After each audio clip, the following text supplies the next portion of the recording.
আপনি একটা মেয়ে মানুষ, বিয়ে শাদী ছাড়া কিভাবে একটা পুরুষের সাথে ছিলেন আপনি এতদিন? এখন আমি একজন সত্যি, আমি যদি আমার সন্তানের যদি আমি দিব্যি খেয়ে যদি আপনার কোনো সন্তানের প্রতি মায়া নাই। আপনার আমার এখন মারা উচিত, জানেন? আপনার সন্তানের প্রতি আপনার কোনো মায়া নাই। একটা মা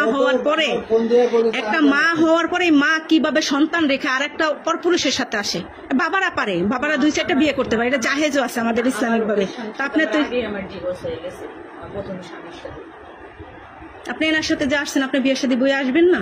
আর বিয়ে শাদী বয়া থাকবেন না আপনি? আমারে নিয়ে গেছে, ওর বাড়িতে নিয়ে গেছে, ওর ফুফুর বাড়িতে নিয়ে গেছে। আপনি আমার সাথে একটা মিথ্যা বললে না আপনি বাঁচতে পারবেন না। কসম দিলি বললাম না, আপনার আল্লাহ খোদা নাই। আপনি আমার সাথে একটা মিথ্যা বললে আপনি বাঁচতে পারবেন না।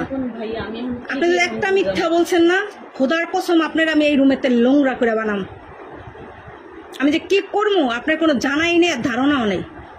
আমি কিন্তু খুব ভালো মাইন্ডের মানুষ, আবার খুব খারাপ মাইন্ডের মানুষ। যে যেমন আমি ঠিক তার সাথে তেমন। আপনার মান সম্মানের কথা চিন্তা করে আমি আমার রুমের ভিতরে ডাইকা নিছি এবং তারে সহকারে আমি কিন্তু রাস্তায় বের করি না আপনাকে।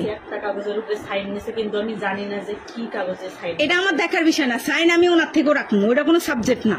কাজী অফিসে যাইতে হবে, বিয়ে করতে হবে, তারপর একটা পুরুষের সাথে থাকতে হবে। আপনি তো কোনোটাই করেন নাই, করছেন? তাহলে আপনি এই কাজটা যেন করছেন কেন? আমার কথা শুনেন, ওই যে আমি ওইটা ভাবছি যে ও তো আমার কাছে কাগজের মধ্যে সাইন নিয়েছে, মানে ও বলছে যে আমার এখানে পরিচিত এক লোক আছে। তো আমি ভাবছি যে এখানে মনে হয় আপনার অন্য জায়গায় বিয়ে হয়েছে, আপনার সন্তান আছে। কটা আছে? ছেলে না? একটা ছেলে আছে। কত বছর বয়স? 5 বছর একটা ছেলে আছে। আপনি তো আর বাচ্চা না, আপনি তো বাচ্চা না, কচি খুকিও না। আপনি একটা সংসার করে সংসারটাকে 5 বছরই আপনি সংসার করেন না। সংসার তো 6-7 বছর করছেন। নিম্নে 7 বছর করার পর একটা সন্তান 5 বছর আপনার আছে। 7 বছর সংসার করে আপনি যে বাদামা চুলটাই খাইতে পারেন না, এরকমটা কিন্তু না। আপনি যথেষ্ট মেধাবী এবং জ্ঞানী। আপনি যে কাজটা করছেন খুব খারাপ করছেন। এখন এই কাজের থেকে আমার রুমটার ভিতর যে কাজগুলো করছেন, এখন আপনার কি শাস্তি দেওয়া উচিত? আপনি নিজেই বলেন, কি শাস্তি দেব আপনাকে? আপনি যদি অস্বীকার করেন তাহলে আমি প্রুফ সহকারে বের করে দেবো। আপনি যে বিয়া ছাড়া ছিলেন, আপনার যে বিয়া শাদী ছাড়াই আজকে 11 দিন, আপনার জামাই গেছে আজকে 2 দিন, 19 দিন ছিলেন আমার বাসায় আপনার হাজবেন্ড কে নিয়ে। আপনি আমার কথা শোনেন, আমি বলি আপনি ভাই যে কাজটা আমার করছেন, আপনি কিসের ভাই হতে পারেন আমার? এটা বলেন। আপনি যেই কাজটা করছেন সেম একই কাজ তার বিয়া করাইলেন, তার মানে আপনি কি দালাল? আমাকে বুঝান। আপনি থাকছেন, আপনি অপরাধ করছেন আমার বাসাটা, এটা পুলিশের বাসা। সম্মান অনুযায়ী আমি মান সম্মানের দিকে তাকাই, কিচ্ছু বলি নাই, কাউকে বিষয়টা জানাই নাই, কোনো গার্জিয়ানকে জানাই নাই। এখন আপনি যে একটা অকারেন্স করছেন, আমি আপনাকে ক্ষমা দৃষ্টিকে দেখছি যে মানুষকেই ক্ষমা করে দেয়, কারণ আপনি তো সিনিয়র পার্সন, আপনি তো জুনিয়র না। তা আপনি যে ভুলটা করছেন সেই একই আপনার রেফারেন্সে আরেকজনকে দিচ্ছেন। সেও যদি সত্যটা বলে, আমি এই বাড়ির কেউ টের পাইব না। সে যদি আমার লগে মার্কেটিং করে সবাই জানবে, সবাই জানবে। আপনি সত্যিটা বলেন, আমি কিচ্ছু বলবো না আপনাকে। আমি তার সব ডিটেলসলি জানি। ওর বাড়ি রাজশাহী, আমাকে নিয়ে গেছে, মানে যেখানে মানে কাজী অফিসে আমার কাছে সাইন নিছে ঠিকই, কিন্তু আমার কাছে কাগজপত্র কিছু নাই।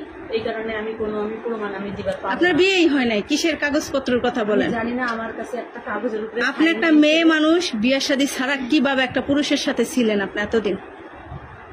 এখন আমি একজন সত্যি, আমি যদি আমার সন্তানের যদি আমি দিব্যি খেয়ে যদি আপনার কোনো সন্তানের প্রতি মায়া নাই। আপনার আমার এখন মারা উচিত, জানেন? আপনার সন্তানের প্রতি আপনার কোনো মায়া নাই। একটা মা হওয়ার পরে মা কিভাবে সন্তান রেখে আর একটা পরপুরুষের সাথে আসে? বাবারা পারে, বাবারা 2-4টা বিয়ে করতে পারে, এটা জাহেজও আছে আমাদের ইসলামিক ভাবে। তা আপনি তো আমার ডিভোর্স হয়ে গেছে প্রথম স্বামীর সাথে। আপনি এনার সাথে যে আসছেন, আপনি বিয়ে শাদী বয়ে আসবেন না? আর বিয়ে শাদী বয়া থাকবেন না আপনি? আপনি আমার সাথে একটা মিথ্যা বললে না আপনি বাঁচতে পারবেন না। কসম দিলি। বললাম না, আপনার আল্লাহ খোদা নাই। আপনি আমার সাথে একটা মিথ্যা বললে আপনি বাঁচতে পারবেন না। আপনি যদি একটা মিথ্যা বলছেন না, খোদার কসম আপনার আমি এই রুমেতে নোংরা করে বানাম। আমি যে কি করবো আপনার কোনো জানাই নেই, ধারণাও নেই। আমি কিন্তু খুব ভালো মাইন্ডের মানুষ, আবার খুব খারাপ মাইন্ডের মানুষ। যে যেমন আমি ঠিক তার সাথে তেমন। আপনার মান সম্মানের কথা চিন্তা করে আমি আমার রুমের ভিতরে ডাইকা নিছি এবং তারে সহকারে আমি কিন্তু রাস্তায় বের করি না আপনাকে। এটা আমার দেখার বিষয় না। সাইন আমি ওনার থেকেও রাখবো, ওটা কোনো সাবজেক্ট না। কাজী অফিসে যাইতে হবে, বিয়ে করতে হবে, তারপর একটা পুরুষের সাথে থাকতে হবে।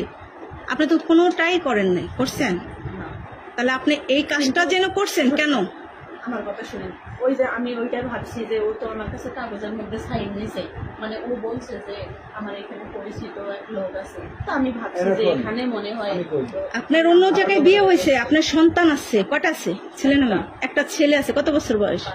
5 বছর একটা ছেলে আছে। আপনি তো আর বাচ্চা না, বাচ্চা আপনি তো বাচ্চা না, কচি খুকিও না। আপনি একটা সংসার করে সংসারটাকে 5 বছরই আপনি সংসার করেন না, সংসার তো 6-7 বছর করছেন, নিম্নে তো 7 বছর করার পর একটা সন্তান 5 বছর আপনার আছে। 7 বছর সংসার করে আপনি এই যে বাদামা চুলটে খাইতে পারেন না, এরকমটা কিন্তু না। আপনি যথেষ্ট মেধাবী এবং জ্ঞানী। আপনি যে কাজটা করছেন খুব খারাপ করছেন। এখন এই কাজ